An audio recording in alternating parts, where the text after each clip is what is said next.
Yang punya tugas mendidik anak-anak kita itu ayah dan ibu. Dua-duanya saling bekerja sama. Loh, kenapa dalam Al-Quran itu disebutkan hanya ayah dan anak saja? Karena para ayah yang dimuliakan Allah Ta'ala, untuk mendidik anak, ibu-ibu itu tidak perlu diajari Al-Quran, Pak.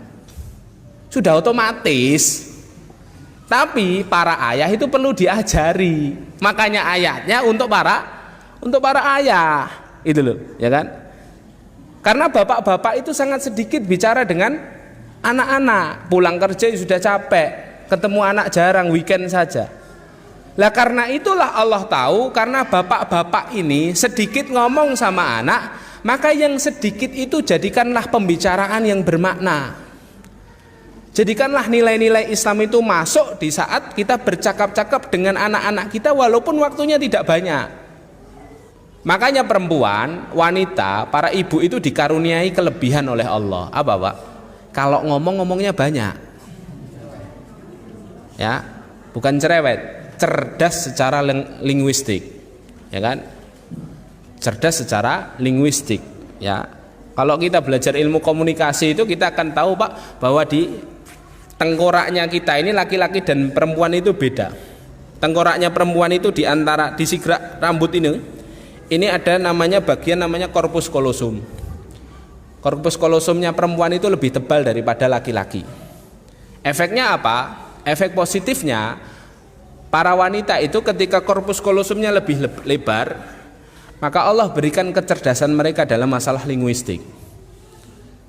Ya, kosakatanya wanita dengan kosakatanya para pria ini, ya, jauh berbeda, Pak. Karena korpus kolosumnya lebih cerdas wanita. Wanita itu sehari, wanita pendiam itu, Pak, sehari harus mengeluarkan kosakata 16.000 kata.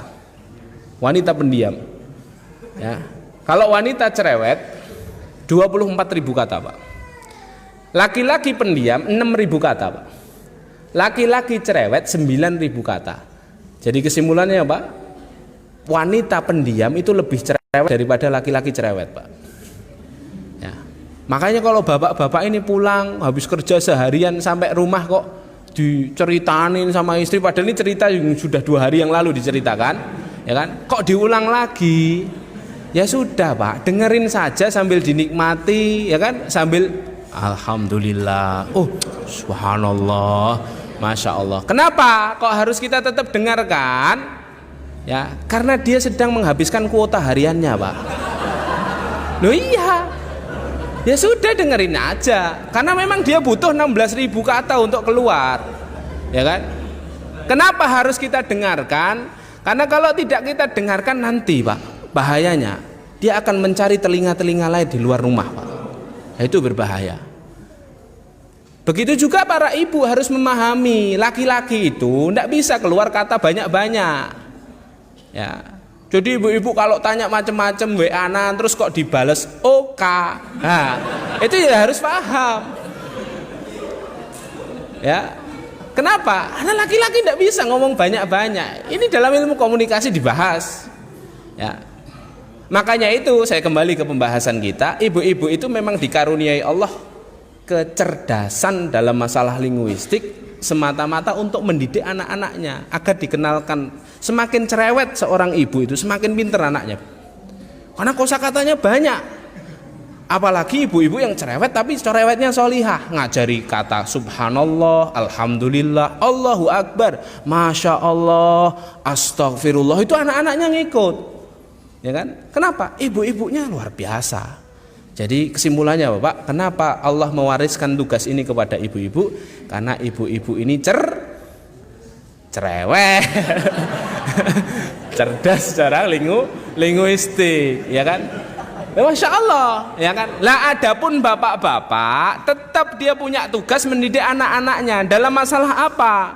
Dalam masalah seni dan nilai kehidupan.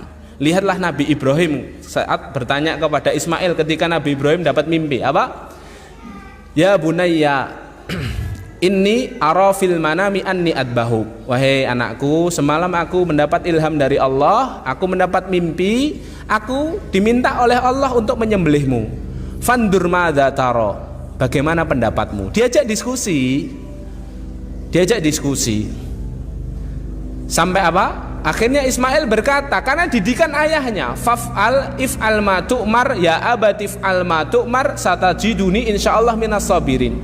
Ayahku, lakukan aja seperti yang diperintahkan Allah, kau akan dapati aku termasuk orang-orang yang sabar. Hasil didikan ayahnya itu, Pak.